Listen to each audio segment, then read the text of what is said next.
Le cabinet secret de Plume d'Histoire, un podcast intégralement réalisé par l'historienne Marie Petitot.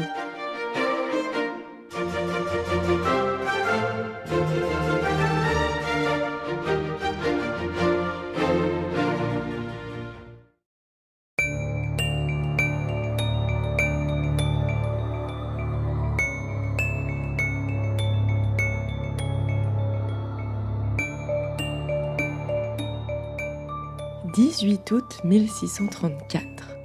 En cette chaude journée d'été, une inquiétante fébrilité enveloppe Loudun, importante cité aux allures médiévales, située aux confins du Poitou, de la Touraine et de l'Anjou. Des milliers de curieux ont envahi les ruelles étroites et tortueuses, essayant de se frayer un chemin entre les archers postés sur le trajet qui mène jusqu'à la place Sainte-Croix.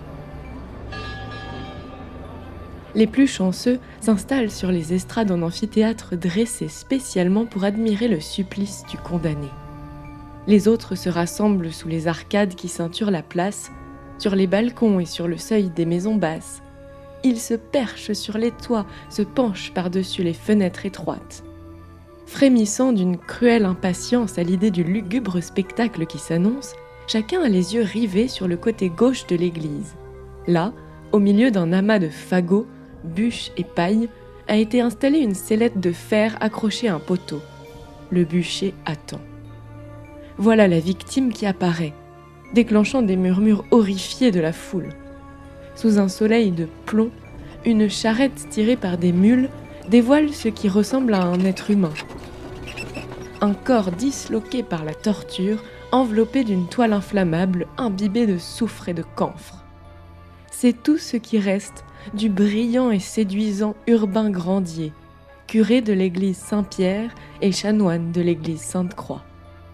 Traîné et attaché au poteau du bûcher, Grandier commence à émouvoir la foule. Il faut en finir. Après un instant de confusion, les moines s'empressent de mettre le feu au bûcher. Tandis que l'épaisse fumée monte par-dessus le toit des maisons pour s'échapper dans le ciel, on se livre aux éternels rituels d'exorcisme en jetant de l'eau bénite dans le brasier. Lorsque les liens du condamné, entièrement consumés, se rompent, Urbain Grandier tombe comme une masse dans les flammes. Un cri d'horreur parcourt la foule. Lorsque le bourreau, après avoir éteint le brasier, disperse aux quatre vents plusieurs pelletées de cendres, un horrible sentiment de satisfaction envahit Louis Trinquant, procureur du roi, le chanoine Jean Mignon, directeur spirituel des Ursulines de Loudun, et le baron de Laubardemont, homme de confiance du cardinal de Richelieu.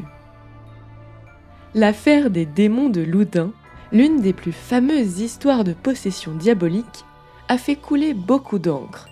Il m'a fallu des jours entiers de recherche pour comprendre les tenants et aboutissants de cette véritable pièce de théâtre. Au sens littéral du terme, vous comprendrez pourquoi. Elle s'échelonne sur plusieurs années, avec de multiples acteurs et d'invraisemblables rebondissements. Un vaudeville tragicomique qui met en scène des religieuses, des prêtres, des évêques, un véritable arsenal ecclésiastique d'ambitieux, pas toujours très catholiques. Des princes, des agents royaux et le puissant cardinal ministre de Richelieu. Une histoire de pouvoir politique et religieux, de reconquête de l'État et de l'Église, avec pour toile de fond une France post-guerre de religion, à la fois meurtrie et en pleine mutation. Démêlons ensemble, dans ce podcast en 2 parties, les fils bien enchevêtrés de l'une des plus grandes machinations de l'époque moderne.